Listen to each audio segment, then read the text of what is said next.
इधर आई है फिर आई क्या मार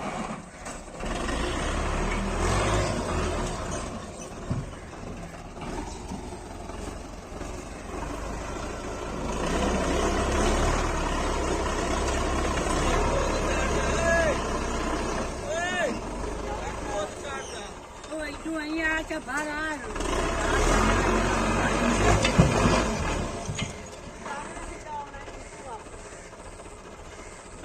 जो चढ़ना जा रहा है ये बैग का उससे छोटा बैग